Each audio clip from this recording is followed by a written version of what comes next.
인사하십니다. 샬롬 하고 인사하십니다. 샬롬 샬롬 샬롬 샬롬 샬롬. 하나님 사랑합니다. 여러분 주 안에서 사랑합니다. 네, 계시록 1장 1절에서 3절 말씀 오늘 함께 묵상하시면서 은혜를 나누시도록 하십니다. 예수 그리스도의 계시라. 이는 하나님이 그에게 주사 반드시 속히 일어날 일들이라고 말씀하시죠. 밤모섬에서 사도 요한에게 천사를 그종 요한에게 보내어 알게 하신 것이다. 장차 일어날 일에 대해서 계시 전체의 머릿말들을 알게 해주신 그런 특징을 갖고 있죠. 예수님 모습에 대해서 밝힌 것이 특징입니다. 여기는 쭉 보면 거기에 그 상징들이 많이 나와 있습니다. 예수 그리스도의 계시, 그리스도께서 하신 말씀이라고 장차 일어날 일이다. 요한은 하나님의 말씀과 예수 그리스도의 증거 곧 자기가 본 것을 다 증언하였느니라. 예언의 말씀을 읽는 자가 복이 있다고 그랬어요. 읽는 자는 그러면 어떤 복이 있을까? 디모데후서 3장 15절 우리 앞에 있죠. 우리 잠깐 찾아서 한번 읽어보실까요? 뭐라고 말씀을 하고 계신지. 15절 말씀 함께 합독해 보십니다. 또 어려서부터 성경을 알아니 성경은 능히 너로 하여금 그리스도 예수 안에 있는 믿음으로 말미암아 구원에 이르는 지혜가 있게 하느니라. 모든 성경은 하나님의 감동으로 된 것으로 교훈과 책망과 바르게 함과 의로 교육하기에 유익하니 이는 하나님의 사람으로 온전하게 하며 모든 선한 일을 행할 능력을 갖추게 함이라고 이렇게 말씀하고 계시네요. 능력을 우리에게 갖추게 한다. 또 요한복음 5장 39절에 보니까 그러므로 성경을 늘 펴들고 있으라. 그러면 그대의 천국 가는 길도 늘 펴져 있으리라고 이 요한복음 5장 39절을 가지고 링컨이 항상 이렇게 얘기를 했다고 합니다. 천국으로 가는 사람에게도 안내서를 따라가면 도달하기가 빠르겠죠. 우리가 어떤 일을 할 때 지혜롭게 지혜를 구해서 하면 빠른데 내 고집과 내 욕심대로 하다 보면 나중에 결국은 지치고 하나님의 지혜대로 갔던 것이 훨씬 옳았다는 것을 우리는 참 미련해서 언제 후에 알게 됩니다. 그래서 항상 그 단계 때가 있다라는 그런 말씀을 하고 계세요. 어저께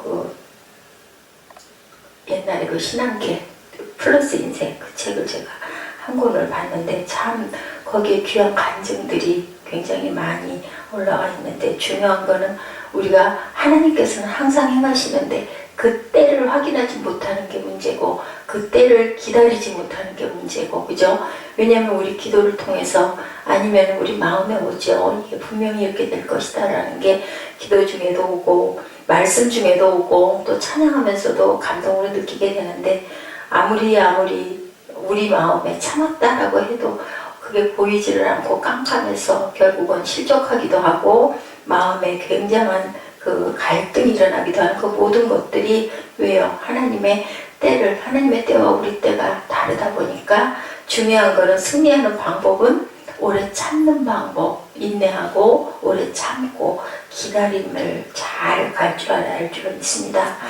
잘못하다가 그러다가 보면 돌아서서 어려운 길로 가고 헤매게 되고 방황하게 되고 그렇죠. 믿음이 적은 자들아 왜 두려워하느냐. 주님께서 파도 위에 빠져가는 그 베드로에게 말씀하시죠. 잡아주시면서. 그런데 항상 주님께서는 우리가 찾을 때 손을 내밀어 잡아주신다라는 거, 그걸 정말 잊지 말아야 될 것 같아요. 어떤 상황에서든지 우리가 외쳐 부르면 항상 붙들어 주시는 주님 하나님께서는 우리를 늘 버리지 않으시죠. 그래서 싫어버리지 않으신다라고 말씀을 하세요. 죽을 수밖에 없는 자기 자녀들 그렇잖아요. 정말 마음에 안 들고 어디를 봐도 어째 이 녀석은 이럴까요? 또 그래도 내 아들이고 내 자녀고 하다 보면은 또 좋은 걸로 채워주고 씻겨주고 닦아주고 먹을 거 하나라도 있으면 머리를 이렇게 쥐어 박으면서도 또 입에다 갖다 대주는 게 부모의 마음이에요. 그걸 딱 생각하면 내 아들을 내가 어떻게 하고 있나 생각하면 아버지의 마음은 그거보다도 더 귀하시지 않습니까? 그럼 결코 우리를 함정에 빠뜨려서 죽게 그대로 두시지 않는다라는 거. 중요한 거는 아버지를 끝까지 믿고 신뢰하고 따르고 그리고 항상 오래 참고 때로는 정말 너무너무 힘들더라도 침묵하는 그런 아주 습관을 가져야 할 것 같습니다. 우리가 입으로 다 망한다 옛말에도 있어요. 그죠? 그것처럼 입에서 항상 부정적인 얘기와 정말 화를 쏟아내다 보면은 혈기가 일어나고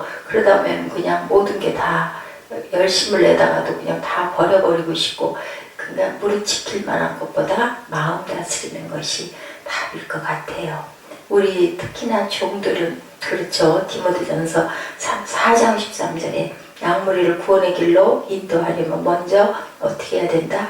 길 안내서에 대한 확실한 지식을 가지고 바로 권해야 된다. 하나님의 말씀을 저희가 온전하게 어젠가요? 제가 말씀했던 것 같은데 묵상 맨 마지막에 하나님의 그 깊은 뜻이 어디 있는지를 꼭 묵상을 해봐야 되고 그런 얘기도 있죠. 그래서 레위기서에도 그러죠. 그 양이나 소처럼 되씹는 그러한 짐승들을 귀하게 여긴 게 우리가 하나님의 말씀을 늘 그렇게 되씹어야 되겠죠.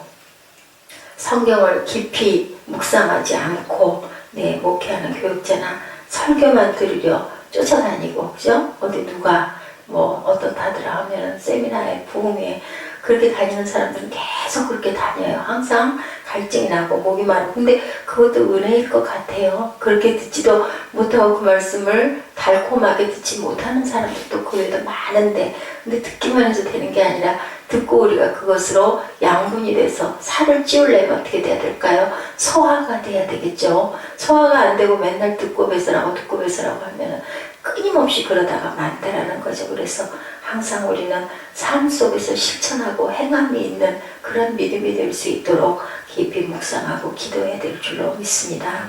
사도행전 17장 11절에도 말씀하고 있죠. 배려할 사람들을 항상 비교를 해서 말씀을 합니다. 말씀이 없이 구원을 얻고자 하는 자는 뭐로? 막대기로 태형을 따르는 사람과 같다라는 그런 말이 있네요. 말씀은 읽어서 힘이 솟고 말씀에 창념하는 자가 구원에 이르게 된다. 말씀이 우리를 이렇게 세워야 되겠죠. 말씀으로 일어서게 해주시옵소서 하고 항상 기도하는 저와 여러분 되시기를 주님의 이름으로 축복합니다. 네. 또한 어떻게 해야 될까요? 읽는 자의 복은 구원에 이르게 하고 그리고 깨달아 알아야 한다. 우리 사도행전 8장 32절 좀 찾아서 읽어봐 주실래요?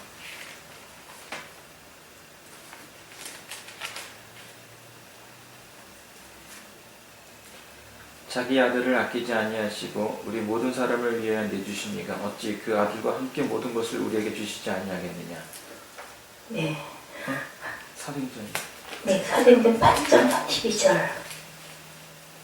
읽는 성경 구절은 네. 이것이니 일러스되 그가 도살자에게로 가는 양과 같이 끌려갔고 털 깎는 자 앞에 있는 어린 양이 조용한 같이 그의 입을 열지 아니하였도다. 네. 그리고 이사야 34장에도 16절에 보니까 말씀하고 계세요. 너희는 여호와의 책에서 찾아 어떻게 하라? 읽어보라. 그리고 펴놓고 믿어라 소리가 바로 이거죠. 여호와의 책에서 찾아 읽어보라. 이것들 가운데 빠진 것이 하나도 없고 제짝이 없는 것이 없으리니 이는 여호와의 입이 이를 명령하셨고 그의 영이 이것들을 모으셨으니라. 야훼께서 그것들을 위하여 제비를 뽑으시며 그의 손으로 줄을 띄어 그 땅을 그들에게 나누어 주셨으니 그들이 영원히 차지하며 대대로 거기에 살리라. 하나님께서 이렇게 우리에게 귀한 복을 주시고 깨달아 알게 해주셨으니까 저희들이 말씀을 붙들고 나아가야 할 줄로 믿습니다. 자세히 하나님 말씀 읽어보면 하나님의 뜻이 무엇인지 그것이 그냥 쑥쑥 깨달아 알아지게 된다고 하죠. 은혜 받은 사람들은 어려움이 없고 주석이 필요 없고 그냥 말씀 그 자체만 가지고 계속 곱씹어서 그래서 큐티가 생기고 묵상이 생겼죠. 계속 읽다 보면 어찌 그렇게 그 말씀이 옳은 말씀이고 달고 오묘한 말씀이죠. 그래서 사도행전 8장 26절에서 36절에 보니까 깨닫기를 원하는 자에게는 어떠한 경로를 통해서도 깨닫기를 도와주신다. 누가 도와주셔요? 성령 하나님께서 우리 안에 계셔서 깨닫기를 도와주시고 은혜가 부족한 사람들은 잠이 안 올 때는 성경을 읽어라 소리를 하는데, 은혜가 넘치는 사람들은 읽어도 달고 오묘한 말씀, 그래서 찬송이 있죠. 달고 오묘한 그 말씀, 생명의 말씀은 그죠? 우리를 모든 것들을 다 알게 해주시고 가르쳐 주신다. 하나님의 말씀은 세상에서 찾을 수 없는 위대한 스승이라고 디모데후서 3장 16절에서 사도 바울은 얘기합니다. 하나님의 말씀은 어떻게 교훈과 책망과 바르게 함과 의로 교육하기에 유익하다. 인생을 가르치시고 천국을 가르쳐 주시고 하나님에 대해 가르쳐 주시고 우리가 어떻게 해야 복을 받는 것도 알려주시고 굉장히 최상의 학문이고 최상의 지혜다. 그래서 바울이 그렇게 귀한 가말리엘 문화생이고 아주 귀한 학문을 그렇게 많이 했지만 결국은 성경 속에서 굴복을 하게 됩니다. 사람이 하나님의 말씀으로 인하여 범죄치 않으며 여러 경우에 미혹되지 않으며 인생길에서 실족하지 않도록 비추는 뭐와 같다? 등불과 같다. 내 발의 등이다 라고 말씀하시죠. 시편 119편 105절 우리가 정말 귀하게 여기는 그런 말씀입니다. 무지한 자는 어때요? 말씀을 가까이 하여 지혜를 얻고 방탕하는 자는 말씀에서 정도를 찾아 몸을 가누게 되고, 인생을 모르던 자는 말씀에서 옳은 인생을 발견하게 됩니다. 무엇만 하면은, 입술로 신만 하면은 어떻게 내가 예수를 믿나이다 라고 고백만 하면 어떤 사람, 이방인이나 헬라인이나 유대인이나 누구든지라고 말씀하시죠. 너희가 구원을 얻으리라고 그렇게 말씀하십니다. 또한 우리가 듣는 자들은 어떨까요? 회개하게 되죠. 듣다 보면 회개는 쉽게 되어지는 것도 아니고 누구와 회개가 하게 되는 것도 아닌데, 회개하지 않는 도성이 망하고 회개하지 않는 선면이 멸망을 당했죠. 회개하는 니느웨가 어땠어요? 용서함을 받았어요. 요나가 아무리 외치고 어째서 멸망시킨다더니 안 시켰습니까? 하니까 뭐라 그럽니까? 나의 남은 자들이 그렇게 있는데 내가 어떻게 그들을 멸망하게 하리오라고. 하나님은 정말 보면은 아주 내가 다시는 돌이키지 않을 거야 했다가도 기도하는 소리를 듣고 또 사해 주시고 용서해 주시는 그런 하나님이 우리에게 오늘도 복 주시기를 원하죠.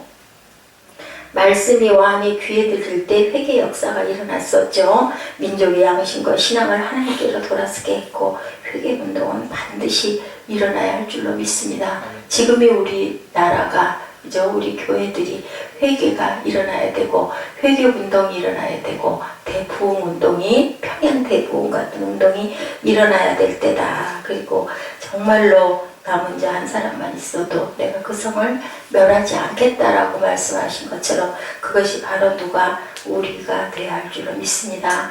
예, 우리가 사치로 아무리 몸을 번쩍거리게 둘러싼다 하더라도 베옷을 입어야 하겠죠. 기름진 그 머리를 빗질해서 머리를 재로 덮고 찬란한 네온 사이는 빛을 잃어야 할 것이며, 전자울갱과 신사이즈의 소리에 기본복이 된 소돔성의 노랫소리는 회개의 통곡이 되어야 할 것이다 라고 말씀에서 계속 말씀하고 계십니다.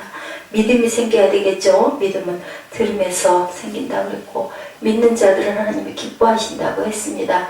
하나님의 말씀을 저와 여러분 모두가 열심히 묵상하는 그러한 사람들 되어야 할 줄로 믿습니다. 네, 듣고 행하는 자는 반석 위에 집을 지은 자와 같다라고 마태복음 7장 23절에 4절에 말씀합니다. 믿음은 요동치 않는 믿음이어야 된다. 모래성과 같은 믿음은 아무리 집을 지어도 창수가 나고 바람이 불면 무너져 버리는데 반석 위에 세웠을 때, 그래서 베드로의 그 고백을 듣고 내가 네 믿음이 귀하도다, 그것은 네가 한 게 아니라 내 아버지께서 너희가 알리신 것이라고 말씀하시죠. 내가 그 믿음 위에다가 교회를 세우리라 주님께서 말씀하셨어요. 베드로의 이 고백은 하나님을 보았기 때문에 한 고백이어서 그렇게 귀한 고백, 우리들의 입술의 고백 또한 진정과 신령으로 하나님께 드리는 그런 믿음의 고백이 되어야 할 줄로 믿습니다. 네, 말씀을 듣는 가운데 행하려는 마음이 생기고 행하는 자에게 요동하지 않는 믿음이 생기기 때문에 우리는 행함이 있어야 되고 가슴이 뜨거워져야 되고, 엠마오로 가던 두 제자가 주님의 형상을 보고도 몰랐다가 나중에 깨달아 알고 나니까 눈이 열려서 주님이구나라고 그걸 깨닫고 마음이 뜨거워지지 아니하더냐? 그리고 다시 예루살렘으로 돌아가지 않습니까? 우리가 그런 믿음을 지키는 그런 복된 자들이 되어야 할 줄로 믿습니다. 예, 어땠어요? 뙤약볕 아래서 누가 요나가 머리 위에 방랑풀이 덮이니까 얼마나 기뻐하고 시원했는데 마르니까 뭐라고 그랬대요? 차라리 죽는 게 낫겠사옵니다. 하나님의 은혜가 우리 머리 위에 뙤약볕을 덮는 그러한 시원한 그늘인 줄로 믿습니다. 네, 지키는 자의 복은 시험의 때를 면해주신다. 계시록 3장 10절에 말씀하시죠. 시험을 면제받고 자리에 오를 수 있다면 얼마나 귀한 복이겠습니까? 우리들은 시험을 치르라고 혼쭐이 나고 있을 때 어때요? 보좌에 앉으신 하나님과 함께 즐거움을 느끼고 영광으로 흐뭇해야 하는데 세상 사람들은 시험을 통과하지 않으면 어때요?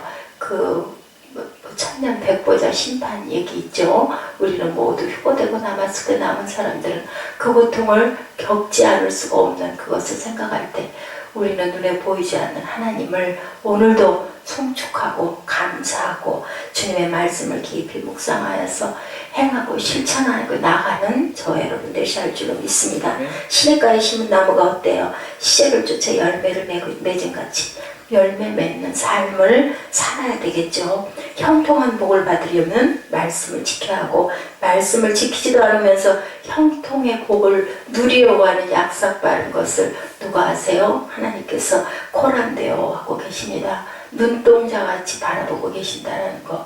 우리 오늘부터라도 거룩하신 하나님, 거룩한 말씀만 따라 나가고 그것이 누구를 위해서인가요? 저와 여러분을 위해서인 줄로 믿습니다. 거룩한 그리고 긍정적인 말로 하나님의 영광을 드러내고 말 입술대로 입술의 고백대로 그대로 된다 그러죠. 그래서 우리는 항상 누구도 탓할 것이 없죠. 예, 항상 하나님의 말씀대로만 실천해 나가는 저와 여러분 안 될 때는 어떻게 하고요? 침묵하고 눈을 감고 그저 기도하는 그런 우리의 실천을 안 될 때 성령님 도와주시옵소서. 인정합니다. 환영합니다. 의지합니다. 모셔드립니다. 그 말씀이 얼마나 새록새록 귀한지 모르겠어요. 죽음을 영원히 보지 않을 것이다. 요한복음 8장 51절입니다.